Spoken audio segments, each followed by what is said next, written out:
Welcome. We're about to dive into a world where cars aren't just cars. They're history, they're art, and they have price tags that are, well, almost unbelievable. Let's get into it. The most expensive cars ever sold. Okay, let's just rip the Band-Aid off right away. What do you think is the single most expensive car to ever sell at an auction? I'll give you a little hint. This isn't just a car. It's a piece of mythology. $143 million.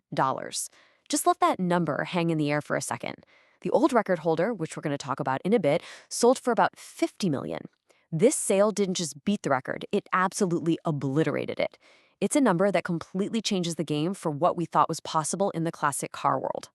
So how does a price like that even happen? Well, it doesn't just come out of nowhere. It's really the tip of the iceberg of a huge global market where these cars are treated like blue-chip stocks. So how big are we talking?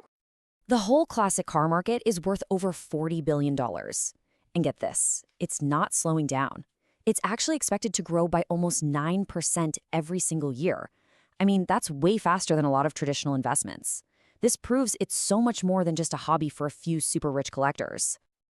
And check this out. This is how these cars can actually perform as an investment. In 2023, which was a pretty rough year for the stock market, the S&P 500 dropped 25%. A special index that tracks classic Lamborghinis went up a stunning 18%. It just goes to show you, for the right buyer, the right car isn't just for fun. It can be a serious asset that blows traditional stocks right out of the water. But things are changing. You know, what makes a car valuable and who's even buying them is shifting right under our feet. So let's take a look at the big trends that are really shaping the future of this whole scene. So, what's behind all this growth? Well, a few big things. First, the cars people are obsessed with are getting younger. We're talking about young-timers. You know, those icons from the 80s and 90s? They're exploding in popularity, mostly because a new generation of buyers, especially millennials, are getting into the market. And they're bringing new ideas with them, like being interested in sustainable restorations, even electrification. All this new energy is leading to more huge, 8-figure deals, and a lot of them are happening online now, which makes it easier than ever. All right, so now that we know what's happening in the market, let's get to the fun part. It's time for the countdown. We're going to look at the absolute legends that set the stage for that mind-blowing $143 million sale. Kicking us off at number 4 is a real giant of motorsport, the 1954 Mercedes W196 Silver Arrow. And this thing was so much more than just a race car. It was Mercedes basically announcing to the world, we're back after World War II. But here's the magic ingredient. This very car, the one you're looking at, was driven by maybe the greatest driver who ever lived, Juan Manuel Fangio, on his way to winning a Formula One championship. That history, that connection, knowing a legend was right there in that seat, that's what makes collectors' hearts beat a little faster. And the price tag? It absolutely reflected that history. $31.6 million. A totally jaw-dropping number. But as we move on to number 3, you're going to see that we're just getting warmed up. Coming in at number 3, of course, it's a Ferrari, the 1958 Ferrari 335 Sport. And that beautiful bodywork was hand-built by Scaglietti, one of the most legendary design houses in the history of cars. Just look at it. You know, that comparison to a Picasso is absolutely perfect, because at this level, you're not just buying a machine.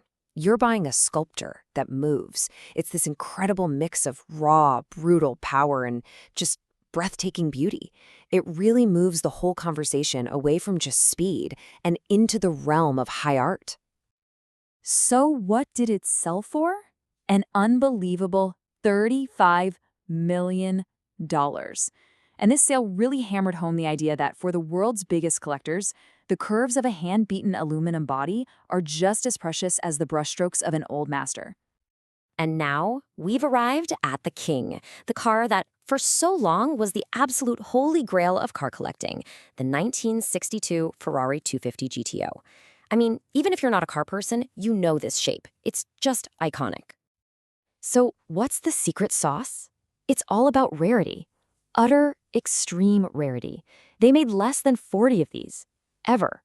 It was the perfect storm, an unbeatable race car that you could also technically drive on the street. It was, and for many still is, the ultimate prize.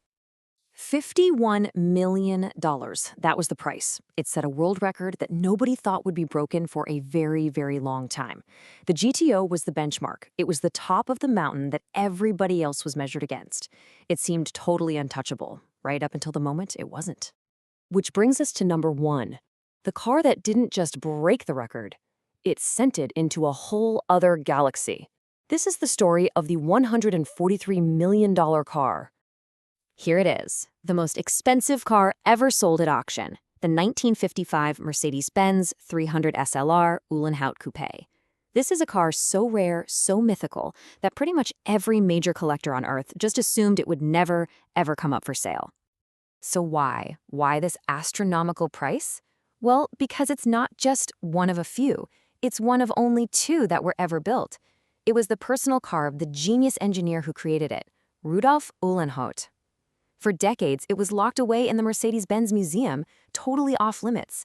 It only sold because one incredibly determined collector spent 18 months convincing the board to let him buy it at a top-secret auction that only a handful of people were even invited to. It is, quite literally, priceless. Okay, so after looking at all these incredible cars, and frankly, insane prices, what's the big takeaway here? What are the magic ingredients that can turn a bunch of metal and rubber into something worth 9 figures? It pretty much comes down to 4 key things. First, extreme rarity, being one of a handful, or in the case of the Uhlenhaut, one of only 2. Second, a real racing history that links it to famous victories and legendary drivers. Third, it has to be in perfect original condition. And finally, maybe the most important part is the human story, the provenance. Who owned it? Who built it? What's its unique story? And that leaves us with one last kind of big question. As these incredible machines stop being just transportation and become more like rolling sculptures, their value starts to say something about us. What does it mean for our culture when a car is treasured and preserved with the same reverence as a masterpiece painting? Ultimately, what do we, as a society, decide is worthy of being called timeless art?